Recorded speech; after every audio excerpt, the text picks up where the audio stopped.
Have you heard of the crime of the century? The heartless 1924 murder of young Bobby Franks was given this nickname, and for good reason. After an evening of looking for his 14-year-old son Bobby, successful business person and father of three Jacob Franks returns home with a close friend. What they saw made their blood run cold. Moments earlier, Jacob's wife had received a phone call. When she answered it, it wasn't Bobby. It was a man's voice she didn't recognize who told her that Bobby had been kidnapped. He was safe for now, but if they went to police, something terrible would happen to him. This mystery man said that he would be in touch later on with more info. The group decided they would go to police with the intention that the investigation be kept secret. That same morning, the Franks received a ransom letter demanding $10,000 in small, unmarked bills. Before the Franks family could respond to the ransom demands, Bobby Frank's body was discovered in Hammond, along with a pair of eyeglasses. Bobby Frank's body had been stripped, shoved into a drainage pipe, and was disfigured, almost unidentifiable. The eyeglasses led the investigation to a pair of men. These men had offered Bobby a ride home in their car. Lewis, from the backseat, reached into his pocket, pulled out a chisel, and then lunged forward and began smashing Bobby in the back of the head over and over again with this chisel. The pair then calmly drove to Indiana, even stopping to get food along the way.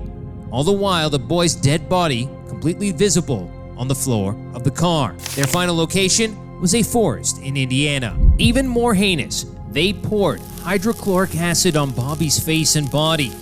After driving back to Chicago, Morton called Flora, leaving the message that caused her to faint. That evening, the men would burn Bobby's clothes and clean the interior of the rental car. Surprisingly, once Bobby's body had been discovered, the men simply returned the rental car and carried on as if nothing had happened. Only 1 week later, they confessed to the murder. In a massive twist for the police, Morton and Lewis were not the real names. The two men who killed Bobby Franks were rich kids just like Bobby who lived in South Kenwood. They created two fake names. Their plan involved booking a hotel room under these personas so that they were linked to a physical address. With this, they were able to open a bank account and rent their car. The detectives found something which was distinctly out of place way out in the countryside. A pair of circular, horn-rimmed spectacles by the side of the street. Coe had only ever sold 3 pairs of these glasses. 2 of the short-sighted suspects were ruled out immediately, leaving just one possible owner. And his name was Nathan Freudenthal Leopold Jr. Nathan's IQ was in the top 2% of those tested at this time and was planning to attend Harvard for yet another degree. Richard was the youngest person ever to have graduated from the University of Michigan and was studying to become a lawyer.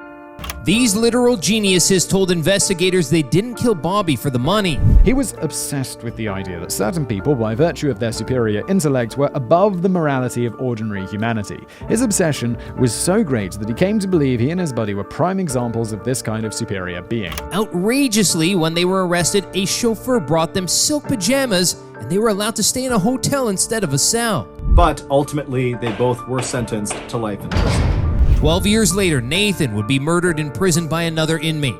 Richard would serve his time and get paroled, then die of natural causes in 1971. Thanks for watching The Crime of the Century.